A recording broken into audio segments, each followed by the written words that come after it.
What's going on, everybody? Welcome back to the local meta report here in St. Louis, Missouri. I, of course, am Brad, aka the mayor of Lorcana and co-host of the Rules of Villainy podcast. It is a new year, but it is the same video series where each and every week I bring to you the latest and greatest in Disney Lorcana competitive winning decks here from our locals. But it's that time of the set again where we are now in set championship. So instead of doing the weeklies, each weekend I'm going to try to get as many of the winning decks from our set championships here in St. Louis and celebrate the wins of our great players here and share those decks with you so you can maybe get some ideas for your set championships. Richmond is next weekend, so this might be an important video because there is a spicy deck in here that you might want to check out. So buckle up. We got 3 decks for you this week, and let's have some fun. All right, and the first deck of the week is the one that I mentioned prior, the spicy deck, an Emerald Steel deck. Got it done in a field of 45 at Impact Gaming Center on Saturday. Rules of Villainy proudly got to stream this event with Brando. If you're not familiar with Brando, check out his channel, an electric personality here in the Lorcana community. And Andy and Brando just had a great time with Kirsten as well in the later half of the tournament. But this video isn't all about all of them. This video is about David's deck. Emerald Steel in this meta was something that nobody expected, especially in a field of 45 filled with Amethyst Steel and Blurple and Dogs, just all the decks that you expect to see in Richmond. Emerald Steel came in, took it down in a way that we're not used to seeing. Emerald Steel used to be a very dominant deck in discarding your hand and basically just taking control of the board. Like, you don't have a hand anymore. I'm safe to quest with my Prince John and all this stuff that you just couldn't deal with, the birds and all that. But this one just floods the board. This one says, hey, I have 21 drops and I'm going to play every single one of them. And when I run out of cards,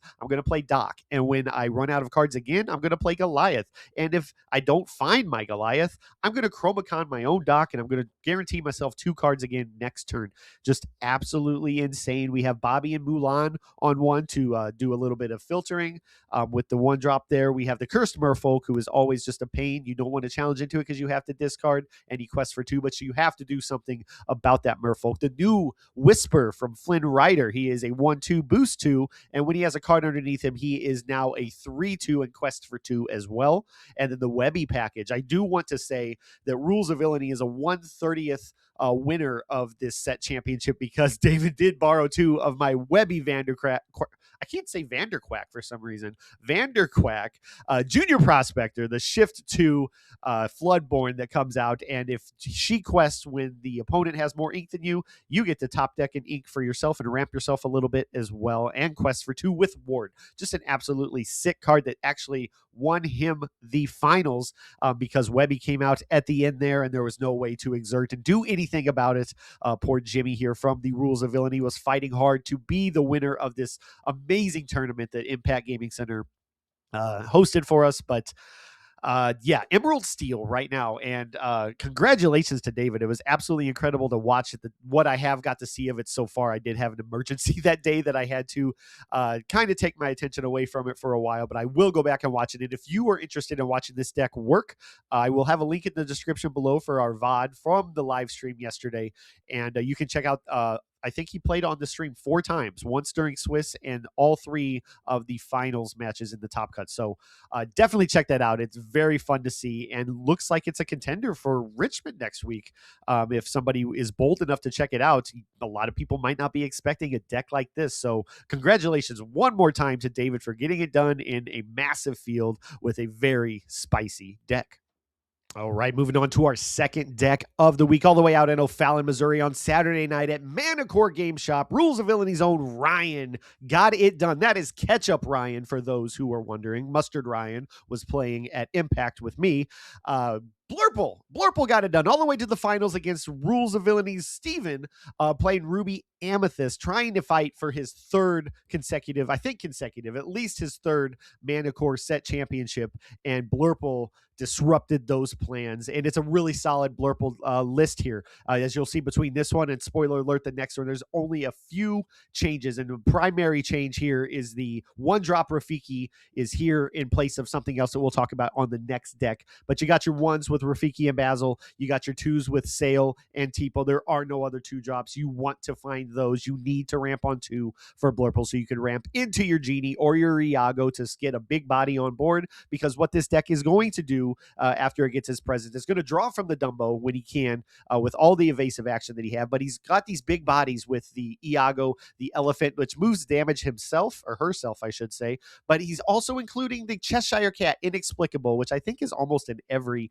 Amethyst deck now. One of the best cards in Whispers in the Well, because it is a repeatable bell. Every time you put a card under this card for 2 ink or other options in other decks, but you can move up to 2 damage from one character to an opposing character. And that is a repeatable bell that we have here on 5, the Accomplished Mystic, who comes out and allows you to remove up to 3 damage and move to an opposing character as well. So all this damage manipulation between the Elephant, the Cat, and Bell, as well as another new card here, 2 new cards actually in this deck, the Hades, looking for a deal on 5, which is hard to removal if the opponent allows it. Otherwise, you get to draw 2 cards. So you're getting one of 2 options. They're a really good deal, some might say. And the Junior Woodchuck Guidebook is a 4 of in this deck now. That is a lot of fun. It's replacing Friends on the Other Side. It is not a singable song, but it does cost 2 to play and 1 to exert and draw 2 cards. So you're getting the same amount of cards for the same amount of ink. And what I'm doing in mine, we're not talking about my deck actually, but Tamatoa does make Guidebook even more fun in this deck here. But as you can see, Ryan didn't need that. 4 of Demona, who is just an absolute menace when she comes out. It exerts the entire opposing board and allows you and your opponent to draw up to 3 cards if you don't have 3 already. And then 4 of Hades Infernal Schemer, just hard removal. But yeah, Ryan got it done. I don't know the rest of his matchups. I do know that he played Ruby Amethyst in the finals, and I believe it went to 3 because they are 2 very, very good players fighting for that Daisy playmat. And Ryan came out the victor. So congratulations to him. I should probably take some notes and stop playing such spicy Blurple lists, because this is all you need here. But let's jump into the other Blurple of the week. And finally, the last deck of the week comes to you by way of Michael out at Wild Growth Games in Highland, Illinois. We have Blurple getting it done once again, as alluded to in the prior deck. The one difference in this deck from Ryan's is the 1-drop Royal Guard. He is an Octopus Soldier. It is a 1/2 quest for 1, and every time you draw a card, he gains Challenger +1. And how is that so beneficial? Why would you prefer him over Rafiki, for example, who is a 0/2 with Challenger 3? Well, there are some wicked ways to beef this octopus up into favorable trades. One of those being Demona being a 4 of in here. If you are empty-handed and you have a Royal Guard on board, you drew for turn, and that is now a 2/2. You play Demona, he is now a 5/2. You can beef it up with a Hypnotic Strength. You can beef it up with Sail.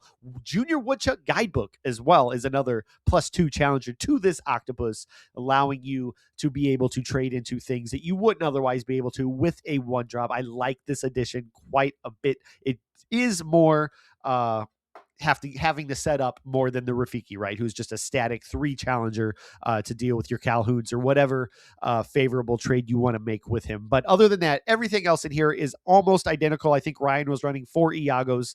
There were some numbers here that were different. I think 1 less Hypnotic Strength and 1 more Elephant, but everything else virtually identical. And it's got it done. I think a field of 17, if I didn't say that already.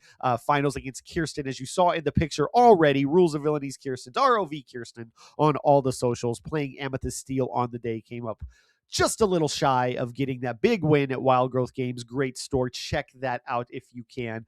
Sad I couldn't make it out there today, but happy for everybody who got to play and have a good time there. So congratulations to Michael one more time. And that's going to do it. That's going to wrap up the first local meta report here in 2026 with 3 decks, 3 great players here in St. Louis getting the job done. Congratulations to them. I appreciate you all for tuning in. Thank you for sharing your decks and allowing me to make this kind of content. And everybody else who tuned in, thank you. Your support means everything. If you want to follow along for anything Rules of Villainy related, please hit that like, subscribe, and the bell for notifications so you can be notified of any kind of content that that we will be producing for you guys. And it's going to be a lot. We have a lot of goals this year, and hopefully we can make some entertaining stuff for you guys. So, of course, we have the podcast proper that comes out every Friday. We have this report most Mondays, and we have Deck Test Tuesdays every Tuesday night live with Andy and Kirsten. So definitely check that out. They have all kinds of decks set up to test for Richmond this weekend. So this upcoming Tuesday, tomorrow night, if you're watching this live, is probably going to be a big indicator of what they are going to be taking to Richmond this upcoming weekend for the DLC. If you guys are going to the DLC, best of luck to you. Hopefully our videos give you some kind of guidance or any kind of information that you might find worthwhile for that trip. And ultimately, just remember to enjoy yourself there. But that's it. Thank you so much for tuning in. We will see you next week, probably with a shorter video. Again, the DLC's happening, so there's not going to be a lot of set championships happening over the weekend, but I'll try to get what I can for you guys because I love doing this, and I hope that you love watching it. So until next time, as my friend Gary would say, happy questing.